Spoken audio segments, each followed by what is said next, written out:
الحمد كما تعلم سبحانك تعلم بينك حقوق الله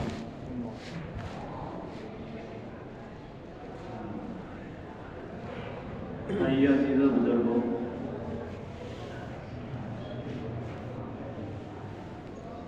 سب سے اہم بات یہ ہے کہ غیبی نصرت کیا ہے اور اس کے نازل ہونے کے اسباب ہوتے ہیں۔ غیبی نصرت کیا ہے، غیبی نصرت کسے کہتے ہیں اور غیبی نصرت کب نازل ہوتی ہے؟ اگر امت وہ ضابطے پر کھڑے نہ ہو جس کا اللہ کی طرف سے غیبی مدد کا، غیبی نصرت کا وعدہ ہے، تو پھر جو نصرت صحابہ کے ساتھ ہوئی، جو مدد صحابہ کے ساتھ ہوئی، امت ان مددوں سے محروم رہے گی، امت ان مددوں سے محروم رہے گی۔ اس لیے بنیادی چیز یہ جاننا ہے کہ غیبی نصرت کسے کہتے ہیں۔ غیبی نصرت یہ ہے کہ غیر اسلام میں آنے کے لیے مجبور ہو جائے، غیر اسلام میں آنے کے لیے لوگ اسلام میں فوج در فوج آئے، اس کو کہا نصرت، اسلام کی طرف آ رہے ہو، کہ غیر اسلام میں آنے کے لیے مجبور ہو جائے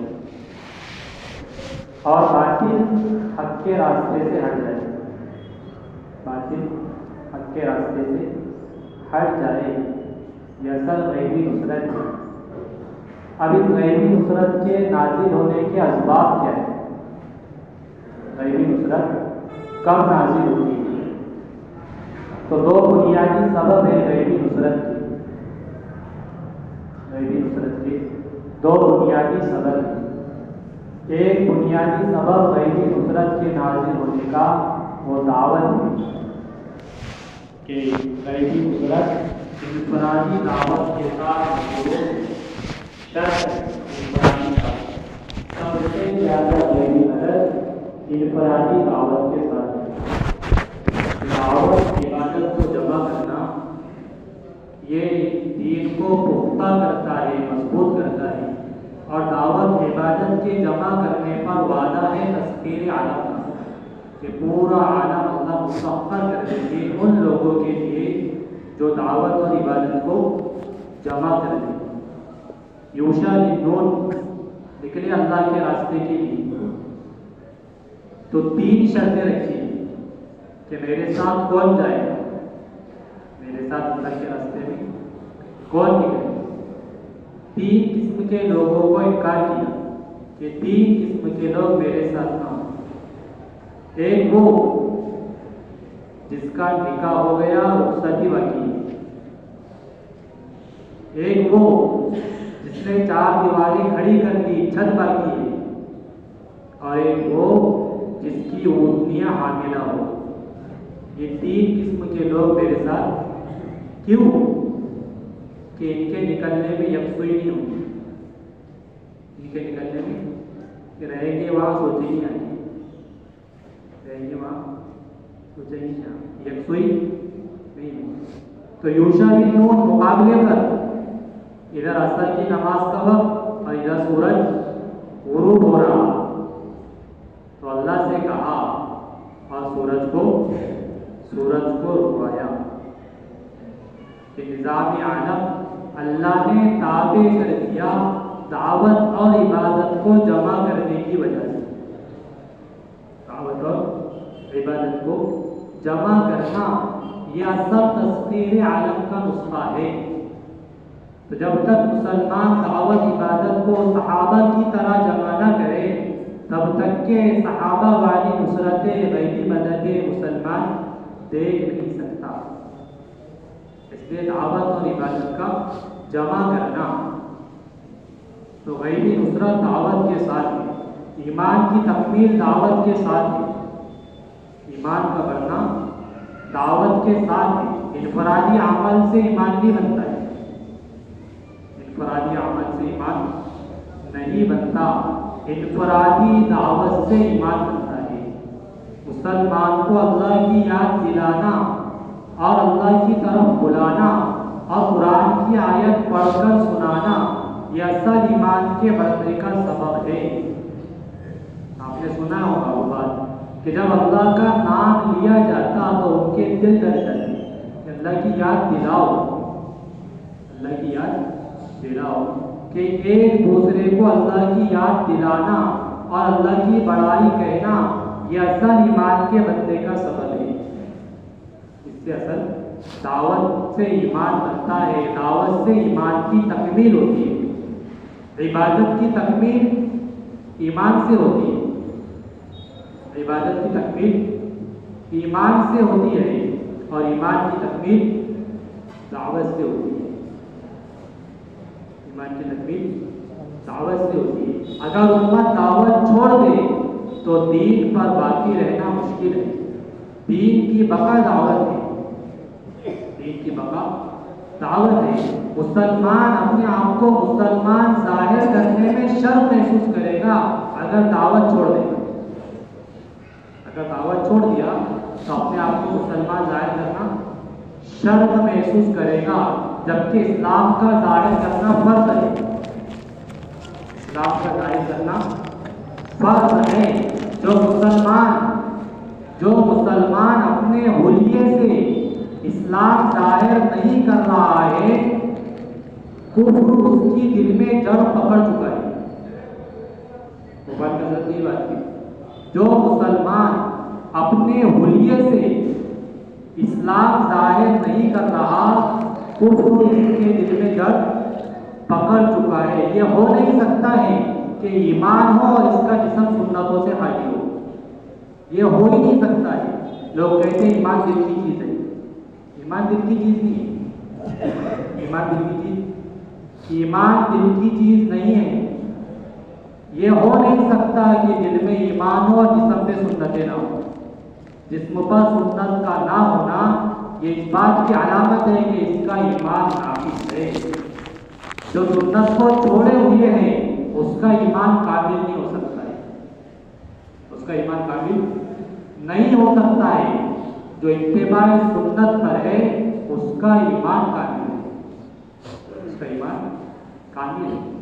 اس لیے مولانا صاحب رحمۃ اللہ علیہ فرماتے تھے، میں اس کام کے ذریعے ایک ایسی قوم تیار کرنا چاہتا ہوں جو دور سے مسلمان سمجھ میں آئے، جو مسلمان سمجھے اور سمجھ میں آئے، مسلمان دکھے، اور وہ امتیازی شان مسلمان کی اتباع سنت ہے۔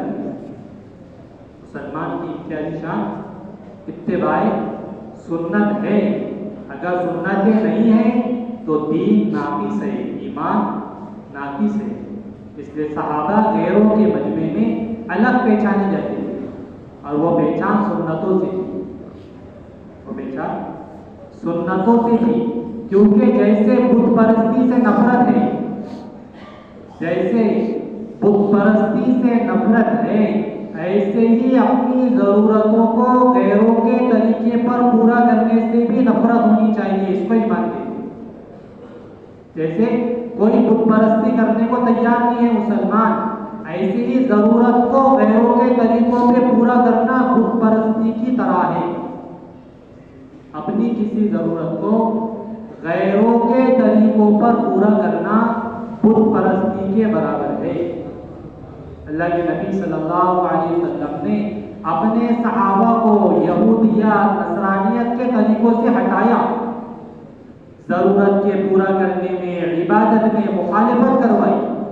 کہ یہود ایک روزہ رکھتے تھے، آپ نے فرمایا کہ تم 2 روزے رکھو۔ عبادت میں ان سے ہٹایا کہ عاشورے کے روزے کہ 2 روزے، عاشورے کے کتنے روزے؟ 2 روزے رکھوائے گے، کیونکہ یہود ان کی مخالفت کرو، ان کی عبادت میں ان کے طریقوں سے ہٹایا، عبادت میں ان کے طریقوں سے ہٹایا۔ صحابہ اکرام نے درخواست کی کہ ہم تہجد میں تورات کی تلاوت کرنا چاہتے ہیں، تہجد میں تورات کی تلاوت کرنا چاہتے ہیں۔ اسلام میں آنے کے بعد اس بات کی درخواست کی۔ اللہ کے نبی صلی اللہ علیہ وسلم خاموش رہے. اللہ تعالیٰ نے پھر آیت نازل فرمائی. اس آیت کا شان نزول ادخلوا فی السلم کافہ کہ پورے اسلام میں داخل ہو جاؤ. اب اسلام میں داخل ہو چکے, اس بات کی گنجائش نہیں ہے کہ تم اب تہجد میں تورات کی تلاوت کرو. اب اس کی گنجائش کہ پورے اسلام میں داخل ہو جاؤ, پورے اسلام میں داخل ہو جاؤ. تو آپ نے ضرورت میں, عبادت میں یہودیت نصرانیت کے طریقے سے صحابہ کو ہٹایا ہے, صحابہ کو ہٹایا ہے. تو بنیادی چیز اتباع سنت ہے کہ مسلمان اپنے حلیے سے اسلام ظاہر کرے, اپنے حلیے سے اسلام ظاہر کرے. صحابہ ایسی شان رکھتے تھے غیروں کے مقابلے میں, ایسی مثال دی گئی صحابہ کی کہ ایسے پہچانے جاتے تھے جیسے کالے بیل کے پہلو میں سفید تل ہوتا ہے. کالے بیل کے پہلو میں پورا بیل سفید اور اس میں کالے بیل, پورا بیل کالا اور اس کا پہلو میں تھوڑا سا سفید نشان, سفید یا پورا بیل سفید اور اس کے پہلو میں کالا تل. ایسے صحابہ غیروں کے مقابلے میں پہچانے جاتے تھے اتباع سنت کی وجہ سے.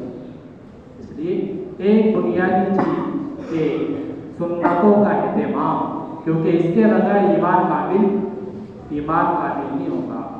اور سنت پر چلنے کی طاقت, اپنے آپ کو مسلمان ظاہر کرنے کی طاقت وہ دعوت سے پیدا ہوگی, وہ دعوت سے پیدا ہوگی.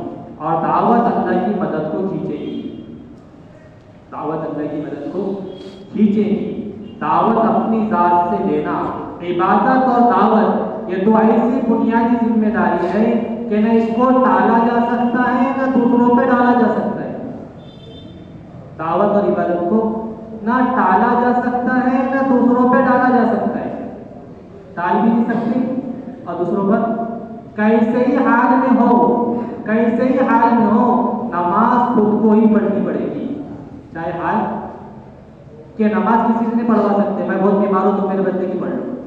تو جب عبادت حال کی وجہ سے دوسروں پر نہیں ڈالی جا سکتی تو دعوت کا فریضہ کیسے دوسروں پہ ڈالا جا سکتا ہے. جب عبادت حال کی وجہ سے دوسروں پہ نہیں ڈالی جا سکتی تو دعوت کہ جیسے عبادت دوسروں پہ نہیں ڈالی جا سکتی ایسی دعوت دوسروں پر ڈالی نہ ٹالا جا سکتا نہ دوسروں پہ ڈالا جا سکتا. آپ نے سنا ہوگا کہ یحییٰ علیہ السلام کو حکم ملا کہ 5 باتوں کی بنی اسرائیل کو تعلیم دیجیے, اور اس میں دیری ہوئی تو عیسیٰ علیہ السلام نے کہا کہ میں بات پہنچاؤ. آپ نے کہا کہ ہرگز نہیں, ورنہ اللہ مجھے زمین میں دھسا دے. کہ دعوت کی ذمہ داری دوسروں پہ نہیں ڈالی جا سکتی, نہ ٹالا جا سکتا نہ ڈالا جا سکتا. تو دعوت اللہ کی مدد کو کھینچے گی, دعوت کے ساتھ غیبی مدد ہے. اور بنیادی چیز انفرادی دعوت ہے, انفرادی. اس لیے اپنے آپ کو دعوت میں تھکانا, اپنے آپ کو دعوت میں تھکانا. جو گشتوں میں اپنے آپ کو تھکائے گا اللہ اس پر دعوت کی حقیقت بولے. اقبال حفیظ صاحب بات کر رہے تھے وہاں سے, کہنے لگے کہ جو گشتوں میں تھکے گا, بولے گشت اتنا کرو کہ تھک جاؤ, گشت اتنا کرو کہ تھک جاؤ. تو جب گشت کرتے کرتے تھکیں گے تو اللہ دعوت کی حقیقت اس پر بولے. جو گشتوں میں تھکتا ہے اللہ اس پر دعوت کی حقیقت بولے. بولے نماز اتنی پڑھو کہ نماز پڑھتے پڑھتے تھک جاؤ. تو جب نماز پڑھتے پڑھتے تھک جائے نا اللہ اس پر عبادت کی حقیقت بولے گی. تسبیح اتنی کرو کہ تسبیح کرتے کرتے تھک جاؤ تو اللہ اس تسبیح کرنے والے پر ذکر کی حقیقت بولے گی. تعلیم میں اتنا بیٹھو کہ بیٹھے بیٹھے تھک جاؤ تو اللہ اس پر علم کی حقیقت بولے گی. جو جس عمل میں تھکے گا اللہ اس کی حقیقت اس پر بولے گی. صحابہ کرام دعوت کے میدان میں تھک رہے, عبادت میں تھک رہے, سیکھنے سکھانے میں تھک رہے, خدمت میں تھک رہے, اللہ ان پر حقیقتیں کھول رہا تھا. اللہ کے نبی صلی اللہ علیہ وسلم دن میں دعوت کے میدان میں تھک رہے تھے, دھوپ میں, گرمی میں, لو میں آپ تھک رہے تھے, اور رات کو عبادت میں تھکتے تھے. آپ دن بھر کی دعوت کی تھکان رات کو نماز میں اتارتے تھے، اس لیے آپ کا حال یہ تھا ایسی نماز پڑھتے کہ پاؤں مبارک پر ورم آ جاتا، دن میں دعوت میں تھک رہے، رات میں عبادت میں تھک رہے، تو اللہ دعوت اور عبادت کی حقیقت کو اتار رہے ہیں۔ آج بھی جو دعوت میں تھکے، جو گشتوں میں تھکے گا، اللہ اس پر دعوت کی حقیقت کو کھولے گی، اللہ اس پہ حقیقت کھولے گی۔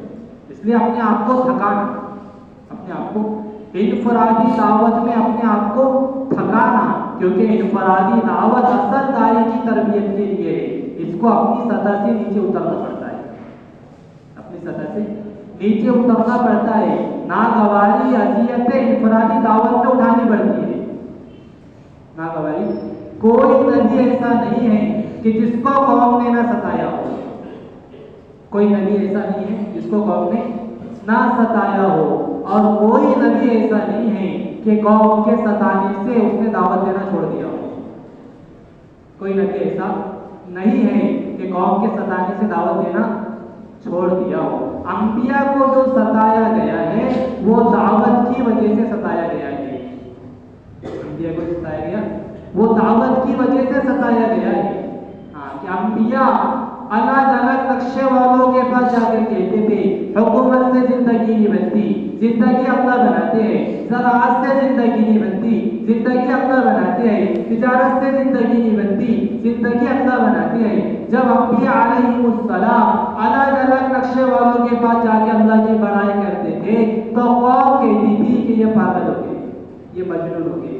قوم کا انبیاء کو پاگل کہنا وہ دعوت دینے کی وجہ سے تھا، وہ دعوت دینے کی وجہ سے تھا کہ انبیاء نقشوں کا انکار کرتے تھے، شکلوں کا انکار کرتے تھے، ساری بنی ہوئی چیزوں کا انکار کر کے ایک اللہ کی طرف بلاتے تھے کہ کرنے والی ذات اللہ کی ہے۔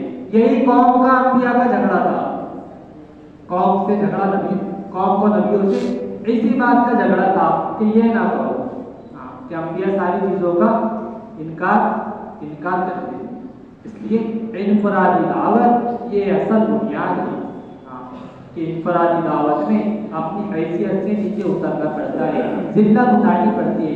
اس راستے میں کوئی ذلت اٹھائے بغیر عزت نہیں پا سکتا ہے، اس کام میں اور اس راستے میں کوئی ذلت اٹھائے بغیر عزت نہیں پا سکتا ہے۔ اس راستے میں تو جو ذلت اٹھاتے چلتا ہے اللہ اس کو عزت دیتے ہیں، تو جو پستی سے گزرے گا اس کو بلندی نصیب ہوگی۔ طائف میں پتھر کھانے کے بعد معراج میں بلوایا گیا ہے، بلندیاں ویسی نہیں ملتی ہیں، عزتیں ویسی نہیں ملتی ہیں، پہلے تو پستی میں جانا پڑتا ہے، پہلے تو پستی میں۔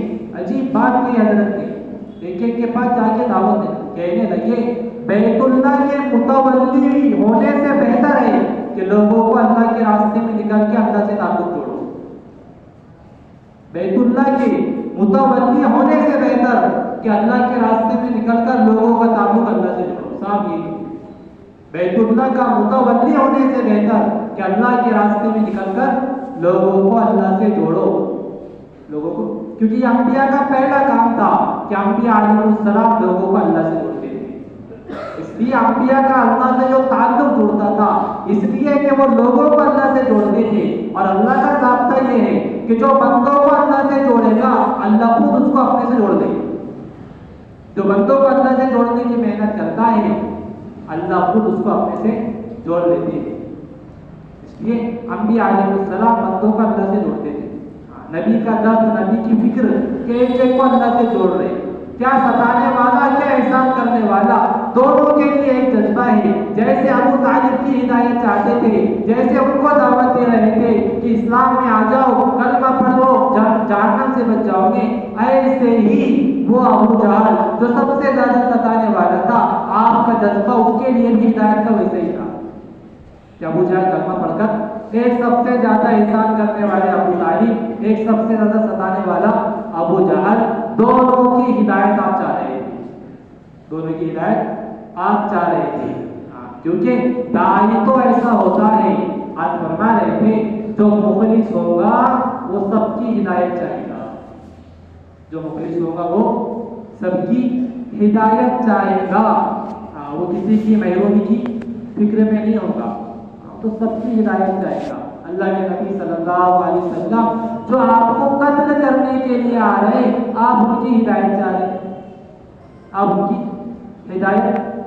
کی ہدایت کے فکر میں، ان کی ہدایت کی دعائیں، ان کی ہدایت کی تمنا، وہ آپ کا جذبہ تھا جو منتقل ہو جاتا تھا۔ اصل بات ہے کہ دوستوں بزرگوں، آنے والے پر دائی کی سوچ کا اثر پڑتا ہے، آنے والے پر دائی کی سوچ کا اثر پڑتا ہے۔ سامنے والا کسی بھی ارادے سے آئے، اگر ہماری سوچ اچھی ہے، اللہ ہماری سوچ کا اثر اس پر ڈالے گی، اور اگر دائی کی سوچ منفی ہے تو اس پر غلط اثر پڑے گا، اس پر اللہ تو دائی کے اچھے گمان کی وجہ سے برائیوں کو اچھی خصلتوں میں بدل دیتے ہیں۔ دائی کے گمان کی وجہ سے اللہ تعالیٰ شکایتوں کو خصلتوں میں، صفات میں بدل دیتے ہیں۔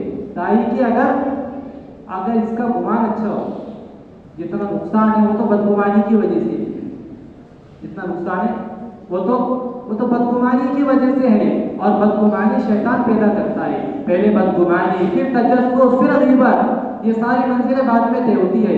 بدگمانی شیطان پیدا کرتا ہے۔ اگر دائی کا گمان صحیح ہو جائے سامنے والے کے لیے تو اللہ اس کے اثرات اس پر ڈالتے ہیں، اس کے اثرات اس پر ڈالتے ہیں۔ عمیر ابن وہاب مکہ کے شیطانوں میں سب سے بڑا شیطان، حتیم میں مشورہ ہوا کہ اب یہ بہت آگے بڑھ رہے، محنت کر رہے، اب بہت آگے بات بڑھ چکی ہے کہ ان کو نعوذ باللہ قتل کرو۔ اللہ کے رسول کو نعوذ باللہ قتل کا مشورہ ہوا کہ کون کرے گا؟ عمیر ابن وہاب کہنے لگا، لوگ ساتھی کتنے کرتے ہیں کام؟ انہوں نے کہا میرے بچے اور میرا گھر اور میرا قرضہ، اس کا کیا ہو؟ کہنے لگے تیرا قرضہ ہم ادا کر دیں، تیرے بچوں کی پرورش ہمارے ذمے ہے، تو یہ کام کر دے۔ عمیر ابن وہاب تلوار لے کر قتل کے ارادے سے، ان کا ارادہ قتل کا تھا۔ مجلس میں پہنچے، ہاتھ عمر سمجھ کے اس کا ارادہ اچھا نہیں ہے، اس کا ارادہ اچھا، کیونکہ دائی تو فراست والا ہوتا ہے، دائی تو ہاں دل کی حالت تو چہرے سے ظاہر ہوتی ہے، دل کی حالت چہرے سے ظاہر ہوتی ہے۔ ان کا چہرہ نورانی ہوتا ہے، جن کا دل پاک ہوتا ہے، جن کا دل پاک ہوتا ہے، نور انہی کے چہرے پر ہوتا ہے، نور انہی کے چہروں پہ ہوتا ہے۔ ابو دجانہ رضی اللہ عنہ چہرہ چمک رہا تھا، وجہ بتائی کہ میرے دل میں کسی کے لیے کوئی کھوٹ، اس لیے ان کا چہرہ چمک رہا تھا۔ چہرے سے دل کے اثرات سمجھ میں آتے ہیں، چہرے سے دل کے اثرات۔ عثمان رضی اللہ عنہ کا ایک شخص آپ نے فرمایا یہ زنا کر کے آیا، اس کی آنکھیں بتا رہی ہے، آنکھوں کی ظلمت یہ بتا رہی ہے کہ یہ زنا کر کے آیا ہے۔ اس سے اللہ والوں کی آنکھیں نورانی دکھتی ہیں، چہرہ نورانی دکھتا ہے ان کا، کیونکہ راتوں کی تلاوت، راتوں کی عبادت، رونا، دعائیں، اس سے چہرے پہ اثر پڑتا ہے۔ تو عمیر ابن وہاب کو حضرت عمر سمجھ گئے کہ اس کا ارادہ اچھا نہیں ہے، کہا اسے دوری سے نمٹا دیتے۔ اللہ کے نبی نے کہا کہ نہیں عمر آنے دو، اسے آنے دو، اس کو جگہ دی۔ کہا عمر کیوں آئے ہو، کیسے آئے ہو؟ کہا کہ نہیں میں تو ایسے آیا ہوں۔ تو عمر بتاؤ سچ سچ کیوں آئے ہو؟ کہا نہیں بس ایسے آیا ہوں۔ کہنے لگے اللہ کے رسول عمر سچ بتاؤ تمہارا حتیم میں کیا مشورہ ہوا ہے؟ کہنے لگے کہ یہ بات آپ کو کیسے پتہ چلی کہ وہاں تو ہم 6 لوگ تھے اور 6 نے مل کر یہ طے کیا کہ یہ بات کسی کو پتہ نہیں چلنی چاہیے، پھر آپ کو کیسے پتہ چلے؟ کہنے لگے عمر ابن وہاب کہ واقعتاً اس اللہ نے آپ کو بتایا ہے جو سب کا رب ہے، کہ اس اللہ نے آپ واقعی نبی ہے، کہ وہ اس وقت کوئی نہیں تھا، آپ کو یہ بات اس اللہ نے بتایا ہے جس کی طرف آپ بلاتے ہو، اس کی طرف۔ تو سامنے والے کا بدلنا دائی کی سوچ پر ہوتا ہے، دائی کی سوچ پر ہوتا ہے۔ آپ کی سوچ اس کے لیے اچھی، اللہ نے دل کو بدل۔ ایک علاقے کے لوگ آئے امیر المومنین عمر بن خطاب رضی اللہ عنہ کے پاس کہ امیر المومنین، انہوں نے اپنے امیر کی شکایت کی، اپنے امیر کی شکایت کی، 4 شکایتیں کی، 4 شکایتیں کی۔ عمر رضی اللہ عنہ پریشان کہ میں نے تو اچھا سمجھا تھا، لوگ شکایت کرتے، دعا کی اے اللہ میں نے تو اچھا سمجھ کے اس کو طے کیا تھا، تو اس کی غلطیاں کو خصلتوں میں صفات میں بدل دے۔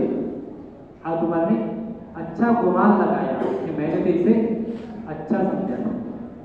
لوگ آئے، کیا شکایت ہے آپ کے امیر کی؟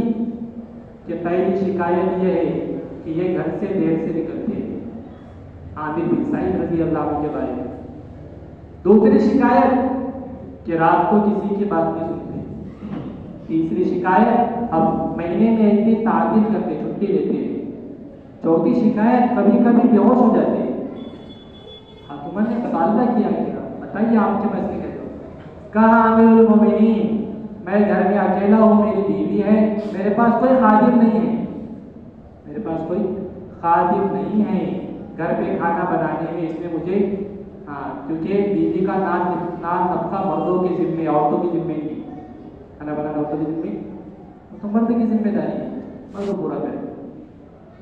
تو کہ میں کھانا بناتا ہوں اس لیے مجھے گھر سے نکلنے میں تاخیر ہو جاتی ہے، گھر سے نکلنے میں تاخیر ہو جاتی ہے۔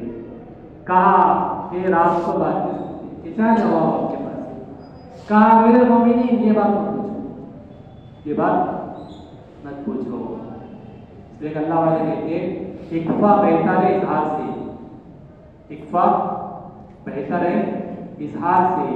مخلصین اپنی قربانیوں کو، اپنے عملوں کو چھپاتے ہیں، مخلصین اپنی قربانی عملوں کو چھپائیں گے۔ وہ تو ریاکار ہوتا ہے جو تعریف کے موقع تلاش کرتا ہے، ریاکار تعریف چاہتا ہے، مخلصین تو چھپتے ہیں، وہ تو ظاہر بھی نہیں ہونے دیتے کہ ہمارا یہ عمل کسی کو پتہ چل جائے، چھپے گی، وہ پیچھے ہٹے گی۔ عامر ابن سعید کہنے لگے کہ امیر المومنین یہ میرا اللہ کا معاملہ ہے۔ کہا بتاؤ کیا کرتی؟ کہنے لگے امیر المومنین میں نے دن رات کو تقسیم کر رکھا ہے، دن مخلوق کا، رات خالق کا، کہ میں رات کو اللہ کی عبادت کرتا ہوں، میں رات کو اللہ کی عبادت کرتا ہوں۔ صحابہ اکرام دعوت عبادت میں ایسے لگے تھے کہ کوئی وقت ان کو خالی ملتا ہی نہیں تھا۔ ہمارا حال یہ ہے، نہ دعوت کی مشغولی، نہ عبادت کی مشغولی، نہ علم کی مشغولی، سارا وقت غیبتوں میں، برائیوں میں لگتا ہے۔ جو دعوت عبادت میں نہیں ہوگا وہ برائیوں میں لگے، صاف بات ہے۔ اور تو محفوظ زندگی اس کی ہوگی جس کو دعوت عبادت کے تقاضوں سے فرصت ہی نہ ملے۔ حضرت معینہ صاحب فرماتے تھے کہ جو مشغول ہے وہ محفوظ ہے، جو مشغول ہے وہ محفوظ ہے۔ خالی وقت تو گناہ کا دروازہ کھلتا ہے، خالی وقت معصیت کا دروازہ۔ حضرت کے پاس کوئی آیا کہ حضرت کہ آپ کے پاس کچھ وقت ہوگا، مجھے کچھ وقت، آپ کہنے لگے اس سے ہم بھوپال کے، میں نے اس سے کہا کہ میرے پاس کھانے اور پینے کے واسطے تھوڑا وقت، اگر اس سے بچتا تو محمد کی ہدایت کو لگانے کو تیار ہوں، وقت بھی کہاں ہے میرے پاس وقت ہی کہاں ہے، کھانے پینے کے لیے وقت ہے، اس سے جو بچتا میں تو محمد کی ہدایت کے لیے لگانا چاہتا ہوں، میرے پاس وقت ہی نہیں، میرے پاس وقت ہی نہیں۔ اپنے آپ کو اتنا مصروف رکھنا ہے دعوت عبادت میں کہ کوئی ہمارے پاس آ کر ادھر ادھر کی بات سنا ہی نہ سکے۔ کیا ہم اتنے مصروف ہیں کہ کسی کی سننے کے لیے ہمارے پاس ٹائم ہی نہیں ہے؟ کہاں کسی کے بارے میں برا سوچے، کہاں کسی کے بارے میں برا کہے، کہ ہم کو تو دعوت عبادت سے فرصت ہی نہیں ہے، دعوت عبادت سے فرصت نہیں ہے۔ وہ تو جو دعوت عبادت کے تقاضوں کو چھوڑے ہوئے ہے اس کے پاس فرصت ہے، اور فرصت میں پتہ نہیں کیا کرے۔ صحابہ اکرام مشغول تھے، صحابہ دعوت کے تقاضوں میں، عبادت کے تقاضوں میں مشغول تھے۔ تو کہا میرے عامر ابن سعید نے کہ میں نے رات اللہ کو دے رکھا ہے اور دن مخلوق کو۔ تیسری بات کہ مہینے میں ایک دن چھٹی۔ کہا امیر المومنین ایک کپڑا میرے پاس ہے، بس مہینے میں ایک بار دھوتا ہوں اس کو، موٹا کپڑا ہے، سکھانے میں وقت ہو جاتا ہے، اس لیے ایک دن کی چھٹی لیتا ہوں۔ کہا چوتھی شکایت کیا آپ بے ہوش ہو جاتے ہو؟ کہا امیر المومنین جب میں اسلام میں نہیں آیا تھا ایک صحابی کو سولی پہ چڑھایا جا رہا تھا، میں بھی ان کے ساتھ تھا، جب مجھے وہ نقشہ یاد آ جاتا ہے تو میں بے ہوش ہو جاتا ہوں۔ آپ عمر نے اللہ کا شکر کیا، یہ تھا داعی کا اچھا گمان کہ جو شکایت لے کر آئے تھے اللہ نے ان شکایت کو صفات سے بدل دیا تھا۔ یہ داعی کا گمان تھا جو ان کی شکایت کو، غلطی کو بدل دیا تھا، شکایت کو بدل دیا تھا. اس لیے داعی کے گمان کا اثر پڑا. عمیر ابن وہاب کے لیے آپ کو گمان اچھا، وہ آ کر کہا کہ آپ کو اللہ نے خبر دی. اس لیے بھائیو اپنے آپ کو دعوت میں لگانا ہے. تو بنیادی چیز غیبی نصرت کے لیے وہ دعوت ہے، اور دوسرا بنیادی سبب غیبی نصرت کا اجتماعیت ہے. غیبی نصرت کی دوسری بنیادی وجہ اجتماعیت ہے. اجتماعیت کسے کہتے ہیں؟ اجتماعیت معصوم رحمۃ اللہ علیہ فرماتے تھے ساتھ میں کھانا، ساتھ میں بیٹھنا، ساتھ میں رہنا، اس کو اجتماعیت نہیں کہتے. اس کو اجتماعیت نہیں کہتے. اجتماعیت تو حکم پر جمع ہونے کو کہتے ہیں کہ ان کے دل ملے ہوئے ہو. جسموں کا جمع ہونا اجتماعیت نہیں ہے، دلوں کا جمع ہونا اجتماعیت ہے. اگر دل جمع نہیں ہے تو باطل کو کوئی فکر نہیں ہے کہ ان کے جسم جمع ہے، دل بکھرے ہوئے ہیں.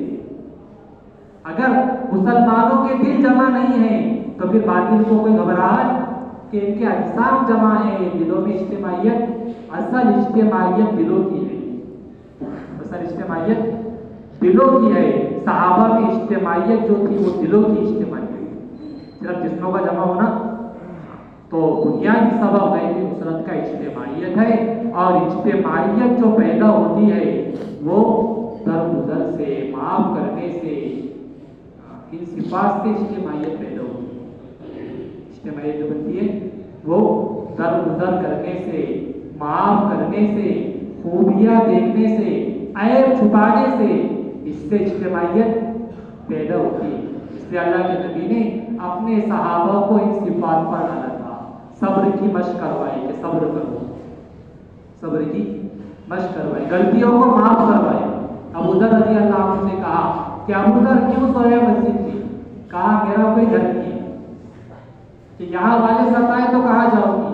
کہ ملک شام جاؤ. کہ وہاں والے ستائے تو کہاں واپس آؤ گا؟ کہ پھر ستائے تو کیا کرو گے؟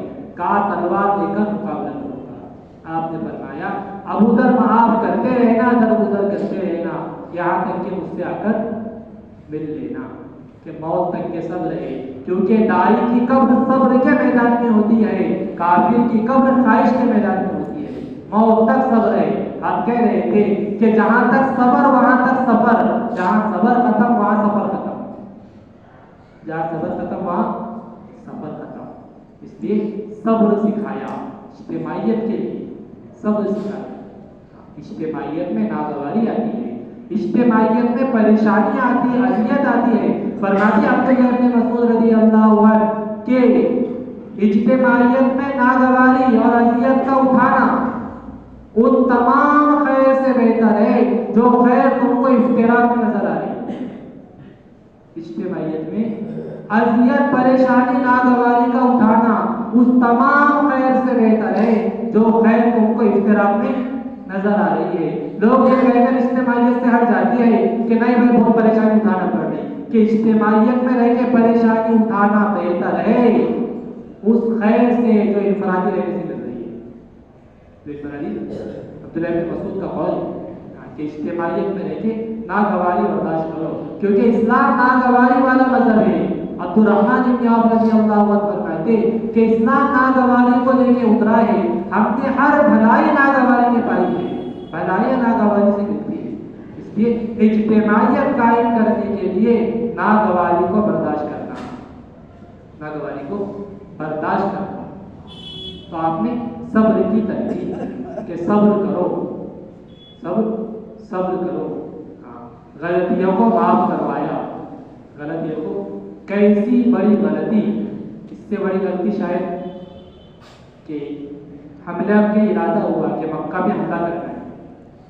ایک صحابی حاتم ابن ابی بلتع رضی اللہ عنہ، انہوں نے خط لکھا مکہ والوں کے نام. نبی کا راز فاش ہو گیا، نبی کا راز فاش ہو گیا. آپ کو یہ بات بتلا دی گئی. عمر رضی اللہ عنہ کہنے لگے کہ گردن اڑا دیں. نے کہا کہ عمر جلدی مت کرو. وہ صحابی آئے، یا رسول اللہ آپ جلدی نہ کریں. بات اصل یہ ہے کہ ہر ایک کا مکہ میں کوئی نہ کوئی رشتے دار ہے. میرے گھر کے لوگ، میرے بچے، میرے گھر کے لوگ مکہ میں ہیں. میں نے یہ سوچا کہ میں ان پر احسان کر دیتا ہوں. احسان کر دیتا ہوں کہ میں آپ کے حملے کی خبر ان کو دے دیتا ہوں تاکہ وہ اس احسان کی وجہ سے میرے بچوں کی میرے گھر والوں کی حفاظت کر لے. آپ اللہ کے نبی ہیں, آپ کو تو اللہ بتائی نہیں, آپ کو تو اللہ چیز کری نہیں, اس لیے میں نے ایسا کام کیا ہے. اللہ کے نبی نے فرمایا کہ اس کو معاف کر دو, اس کو معاف کر دو. یہ بدری صحابی ہے, یہ بدری صحابی ہے. اس لیے غلطی ہو جائے تو پچھلی قربانیاں یاد کرو, غلطی ہو جائے تو پچھلی قربانیاں یاد کرو. بھائی مصنف کہتے ہیں ہم ایک غلطی دیکھ کر کسی کو چھوڑ دیتے ہیں, اللہ کے پاس اس کی کئی خوبیاں جمع ہیں, اللہ کے پاس اس کی کئی خوبیاں ہیں. ہم دن میں گناہ گار سمجھ کے چھوڑ دیتے ہیں, پتہ نہیں رات کو اس نے کب توبہ کر لیا ہے. ہم لوگوں کو دن میں گناہ کرتے دیکھتے ہیں, رات میں توبہ کرتے ہوئے دیکھتے ہیں, رات میں توبہ کرتے ہوئے نہیں دیکھتے ہیں. غلطی کو معاف کرو, یہ اجتماعیت کے اسباب ہے. غلطی کو معاف کرو, عیبوں کو چھپاؤ. عیب کو حضرت عمر کے پاس کچھ لوگ ہیں کہ امیر المومنین ہمارے گھر میں لڑکی ہے, اس سے زنا ہو گیا, اس کا گوارا پر ختم ہو گیا, اب اس کے رشتے کے لیے لوگ آئے ہیں, کیا یہ بات ان کو بتا دیں کہ یہ امانت ہے, مسئلہ رشتے کا ہے, امانت کی بات ہے, کیا ان کو بتا دیں یہ بات؟ حضرت عمر نے فرمایا نہیں, بالکل ایسا نہیں کرنا, ورنہ ایسی سزا دوں گا جو کسی کو نہیں ملی ہے. کہا اس کی شادی ایسی کرو جیسے پاک دامن لڑکی کی, اس کے عیب کو چھپاؤ, اس کے عیب کو چھپاؤ, کیا عیب کو چھپاؤ. اس سے اجتماعیت قائم ہوگی. اس لیے یہ اصول ہے اجتماعیت کی, اجتماعیت اس سے قائم ہوگی. اللہ کے نبی نے اپنے صحابہ کو اس پر کھڑا کیا کہ لوگوں کو تکلیف سے بچاؤ, لوگوں کے ساتھ احسان کرو. مسجد میں پیشاب, آنے والا مسجد میں کیا کر رہا؟ پیشاب کر رہا. کون سی مسجد تھی وہ؟ کون سی مسجد؟ اس مسجد میں آ کے پیشاب کر رہا. آپ نے کہا کہ اس کو پیشاب کر دے, کیونکہ اس وقت کا تقاضا اس کو تکلیف سے بچانا ہے. مسجد پاک ہو سکتی ہے, مسلمان کو تکلیف نہیں پہنچانا ہے, مسلمان کو تکلیف دینا حرام ہے. اس وقت کا تقاضا یہ ہے کہ اس کو تکلیف سے بچایا جائے. پورا پیشاب کرنے دیا, پھر اس کو تعلیم دی کہ مسجد پیشاب کی جگہ, اور تعلیم شفقت کے ساتھ دی. تعلیم اس لیے ہمارے کام میں ڈانٹنا ڈپٹنا نہیں, ہمارے کام میں ڈانٹنا ڈپٹنا نہیں ہے, اصول پہ لڑنا. کوئی غلط کر رہا تو اس کو غلط مت کہو کہ آپ غلط کر رہے ہو, اس کو غلط کرنے دو, آپ صحیح کر کے بتاؤ. جب امت آپ کی صحیح محنت کو دیکھے گی تو امت صحیح کو دیکھے گی. کوئی غلط کر رہا تو اس سے صحیح بات کا مذاکرہ کرو, صحیح بات کا مذاکرہ کرو. غلطی پہ مواخذہ نہیں ہمارے پاس بھی, ہمارے پاس غلطی پہ مواخذہ نہیں ہے, حساب کتاب نہیں ہے, ڈانٹنا ڈپٹنا نہیں ہے. حافظ شکیل صاحب کہتے ہیں اللہ جزائے خیر دے تبلیغ والوں کو, فری میں کام کر رہے لوگ پیسے لیکن صحیح کام نہیں کر رہے. اللہ جزائے خیر دے کام والوں کو, فری میں کام کر رہی ہے لوگ پیسے لیکن بھی صحیح کام نہیں کر رہے. کیمرہ لگانا پڑا دکان میں نوبت کو دیکھنے کے واسطے, کر رہا ہے کہ نہیں کر رہا. ہمارے ساتھ فری میں کام کر رہے ہیں, اس لیے بالکل گنجائش. بلکہ مشورے میں حضرت نے یہاں تک فرمایا مشورے میں آواز بلند نہیں ہونی چاہیے. مشورے میں آواز بلند, اگر مشورے میں آواز بلند ہو رہی ہے تو یہ باطل کی پارلیمنٹ ہے, یہ باطل کی کمیٹی ہے. مشورے میں آواز بلند ہو رہی, یہ مشورہ نہیں ہے, یہ باطل کی میٹنگ ہے. حضرت کا ایک جملہ یہ بھوپال کی استعمال, مشورے میں آواز بلند ہونا باطل کی میٹنگ ہے. مشورے میں تو آواز دھیمی ہوتی ہے, مشورے میں تو آواز دھیمی ہوتی ہے. کتنی دھیمی ہوتی ہے؟ اتنی دھیمی ہوتی ہے کہ وہ عمر رضی اللہ عنہ کتنی شجاعت اور بہادر اور ہمت والے, ان کو کہنا پڑتا تھا کہ عمر تھوڑا زور سے کہو, عمر تھوڑا زور سے کہو. اتنے آہستہ کہتے تھے مشورے. وہ تو باطل کی میٹنگ ہوتی ہے جس میں آوازیں بلند ہوتی ہے. جہاں آوازیں بلند ہو مشورہ نہیں ہے, جہاں آوازیں بلند ہو وہ مشورہ نہیں ہے, وہ باطل کی میٹنگ ہے. یہ صفات پر کھڑا کیا کہ عیبوں کو چھپاؤ, درگزر کرو, معاف کرو. اس سے اجتماعیت پیدا ہوتی ہے اور اس سے اللہ کی مدد آتی ہے, اس سے اللہ کی مدد آتی ہے. اس لیے ان صفات پر اپنے درگزر کرتے ہوئے, معاف کرتے ہوئے, غلطی ہو رہی کہ اس کو چھوڑو, صحابہ تو غلطیاں دیکھا نہیں کرتے تھے. آنے والا آ کر کہہ رہا ہے کہ میں نے چوری کی. حضرت علی کہہ رہے کہ نہیں، سارے اونٹ ایک جیسے ہوتے، تم نے اپنا سمجھ کے بول دیا ہوگا. وہ اقرار کر رہا اور یہ اس کو ہٹا دے. حضرت کہہ رہے تھے کہ گناہ کرنے والے کے لیے ہمارا جذبہ ایسا ہو جیسے ہم میں کسی کے باپ یا بیٹے سے گناہ ہو، ہم میں سے کسی کے بھائی یا بیٹے سے گناہ ہو گیا. ہر آدمی اس کو سوچے، ہم میں سے کسی کے بھائی سے یا کسی کے بیٹے سے گناہ ہو گیا، اس کی چاہت کیا ہوتی ہے؟ اس کی چاہت کہ پورے گاؤں میں شور ہو جائے کہ نہیں، چھوڑ دو اس کو، غلطی کر دیا ہوا، چھپا دو اس کو کہ میرا بھائی ہے کیسا بھی بچہ ہے، میرا بیٹا ہے کیسا بھی بچہ ہے. دوسروں کے لیے کیوں نہیں سوچتا اس بات کو؟ حضرت کہہ رہے تھے کہ یہ بات دوسروں کے لیے کیوں نہیں سوچتے ہیں کہ اپنے بھائی گناہ کرے تو اس کے گناہ چھپانے کی فکر ہے، جو دوسرے مسلمان ہیں اس کے گناہ کیوں نہیں چھپا سکتے ہم؟ اگر ہمارا بیٹا گناہ کرے اس کا گناہ چھپا سکتے، اگر کسی باپ کا بیٹا گناہ کرے اس کے گناہ کو کیوں ظاہر کر رہے ہیں؟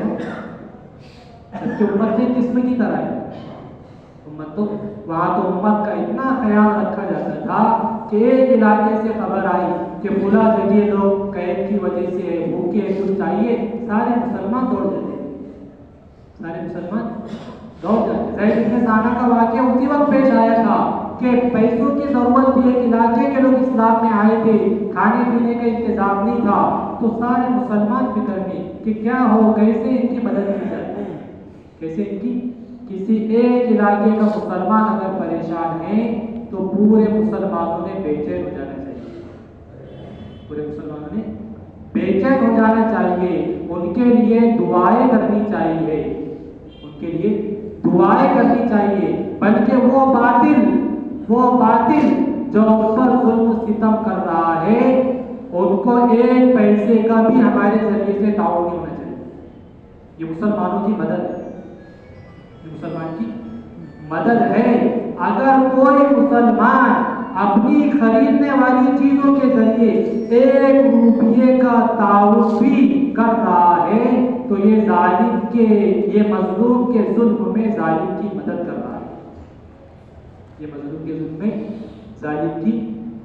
کر رہا ہے. اس کو مسلمانوں کا غم درد نہیں ہے. یہ امت کی اجتماعیت ٹوٹنے کی علامت ہے کہ اجتماعیت ٹوٹ چکی ہے کہ ایک جگہ کا مسلمان پریشان ہے، دوسرا مسلمان گھر پہ سکون چین سے بیٹھا ہو. کیونکہ جسم کی مثال دی گئی، امت کی مثال جسم کی دی گئی. یہ تو اس زمانے میں سکھایا گیا تھا کہ کوئی پریشان ہے کہ اس کی پریشانی کے لیے سب فکر مند ہو جاتے ہیں، اس کے غم کو دور کرنے کے لیے سب فکر مند ہو جاتے ہیں. تو ان صفات پر اپنے آپ کو لانا ہے، اور یہ ایمان ہمار امت کا بن جائے، یہ صفات امت میں آ جائے، امت کامل ایمان کے ساتھ اور نبی کی خبر کے ساتھ زندگی گزارے. اس کے لیے ایک کے پاس جا کر اس کو سمجھانا ہے، نبی والا یقین، نبی کی خبر کا یقین.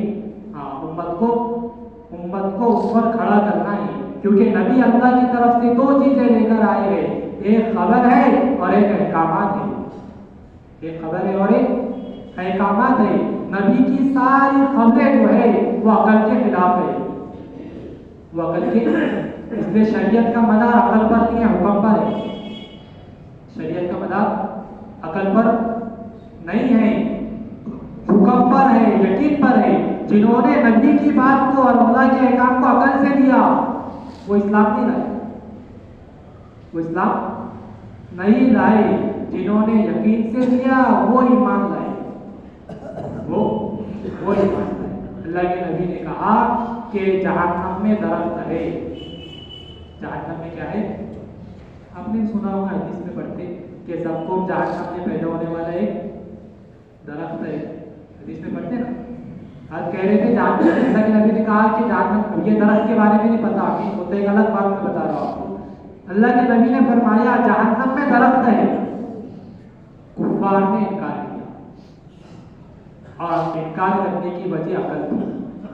انکار کی وجہ کیا تھی؟ عقل تھی. یہ کہہ کر انکار کر دیا کہ جو جہنم درخت کو نہیں جلا سکتی، جو جہنم کیا درخت کو نہیں جلا سکتی، وہ ہم کو کیسے جلائے؟ یہ کہہ کر انکار کر دیا کہ انہوں نے نبی کی بات کو عقل سے لیا ہے، انہوں نے نبی کی بات کو عقل سے لیا ہے۔ سفر معراج کہ مشرکین نے، کافروں نے عقل سے لیا تھا۔ کیا کیا تھا؟ عقل سے۔ معراج کا سفر ہوا، آپ آئے، آپ نے خبر دی، یہ خبر پہنچی ابو بکر رضی اللہ عنہ کے پاس۔ ابو بکر نے کہا کون ہے کہنے والا؟ کہا کہ وہ تمہارے ساتھی ہے۔ کہنے لگے پھر تو صحیح ہے، پھر تو صحیح ہے۔ یہ خبر کافروں کے پاس پہنچی تو انہوں نے عقل سے سوچا یہ کیسے ہو سکتا ہے کہ 1 مہینے کا سفر مدینہ سے مسجد اقصیٰ کا، آپ کی جگہ سے مسجد اقصیٰ کا، اور وہاں سے لامحدود سفر آسمانوں کا، اتنے تھوڑے وقت میں یہ کیسے ہو سکتا ہے؟ انہوں نے عقل سے قبول کیا اور آپ کا مذاق اڑایا، اور آپ کا حضرت عائشہ رضی اللہ عنہ نے پوچھا یا رسول اللہ آپ پر سب سے زیادہ سخت دن کون سا گزرا؟ سب سے زیادہ سخت دن آپ پر کون سا گزرا؟ تو اللہ کے نبی نے فرمایا کہ عائشہ میں حتیم میں تھا، میں حتیم میں تھا، اور کافر مشرک نے آپ کو گھیر لیا اور یہ کہا کہ اگر آپ یہ کہہ رہے ہیں کہ آپ کو معراج ہوئی، آپ مسجد اقصیٰ گئے، ہمیں بتائیے مسجد اقصیٰ میں کتنی گھڑیاں تھیں، ہمیں بتائیے وہاں کتنے دروازے تھے، ہمیں بتائیے، کیونکہ جس کو نبی کی بات قبول کرنا نہیں ہوتا ہے وہ نبی سے دلائل مانگتا ہے۔ مومن کبھی نبی سے دلائل نہیں مانگے، جو دلائل مانگے وہ ایمان والے، جو دلیل مانگے وہ ایمان والے نہیں ہو سکتے۔ دلائل وہ مانگتے ہیں جن کو عمل کرنا نہیں ہوتا، دلیلیں وہ مانگتے ہیں جن کو عمل کرنا نہیں ہوتا کہ ہم کو دلائل مانگے۔ اللہ تعالیٰ نے مسجد اقصیٰ کو آپ کے سامنے کر دیا کہ یہ کھڑکیاں اور یہ دروازے، جب آپ نے ساری بتا دی شکل تو پھر 2 گروپ بن گئے، ایک یقین کرنے والے یہ بات صحیح ہے، اور ایک نے یہ کہہ کے انکار کر دیا کہ یہ جادوگر ہے، ایک نے کیا کہا کہ یہ جادوگر ہے، یہ کہہ کر انکار کر دیا۔ پھر کچھ لوگ وہ بھی ہوتے ہیں جنہیں یہاں سے وہاں بات پہنچانے کی یہ سوچی ابو سفیان کو کہ چلو چل کے مذاق تو اڑاتے ہیں، ہاں اس زمانے میں کافر آپ کی بات کا مذاق اڑا رہے تھے۔ حضرت کہنے لگے کہ آج اگر کوئی مسلمان ایک سنت پر ہنس رہا ہے تو اس کا ہنسنا جیسے وہ کافروں کا ہنسنا تھا یہ اس کے برابر ہے، یہ ان کے آج کسی مسلمان کا ایک سنت پہ ہنسنا اس وقت کے کافروں کے ہنسنے کے برابر ہے، جو آپ کی بات کی ہنسی اڑاتے تھے، آپ کی بات کی دلیل مانگتے تھے۔ ابو سفیان سوچے کہ چلو ان کا مذاق اڑائے گی، کیسر روم کے پاس گیا، کیسر روم کے پاس گیا یہ خبر لے کر کہ ایک آدمی ہے اور وہ ایسا کہہ رہا ہے تاکہ وہاں کے حکام، وہاں کے پادری، وہاں کے وزراء ان کا مذاق اڑائے۔ وہاں جا کر ابو سفیان نے بات رکھی کہ ایک آدمی ہے جو ایسا کہہ رہا، ایک آدمی اس میں سے کہنے لگا کہ ہاں میں کہتا ہوں کہ یہ صحیح بات ہے، یہ تو گیا تھا ہنسی اڑانے کے لیے اور وہاں الٹا ہی ہو گیا کہ میں کہتا ہوں کہ یہ بات صحیح ہے۔ ابو سفیان کہنے لگے کہہ رہا ہوں کہ دلیل کیا ہے تمہارے پاس یہ بات صحیح ہے؟ کہنے لگا وہ شخص کہ اس دن مسجد اقصیٰ کے بند کرنے کی ذمہ داری میری تھی، اس وقت جب معراج ہوئی مسجد اقصیٰ کے دروازے بند کرنے کی ذمہ داری میری تھی، ہم نے سارے دروازے بند کیے، جب صدر دروازہ بند کر رہے تھے تو وہ بند نہیں ہوا، مستری کو بلایا گیا، ہم نے پوری طاقت لگا دی، وہ دروازہ بند نہیں ہوا، پھر ہم وہاں سے واپس آئے، پھر وہاں سے جب صبح گئے تو ہم نے دیکھا کہ وہاں گھوڑے سواری کے باندھنے کا نشان تھا، پھر میں نے جا کر دیکھا ہماری کتاب میں، تو ہماری کتاب میں تاریخ لکھی تھی کہ اس تاریخ کو یہاں نبی نماز پڑھائیں گے،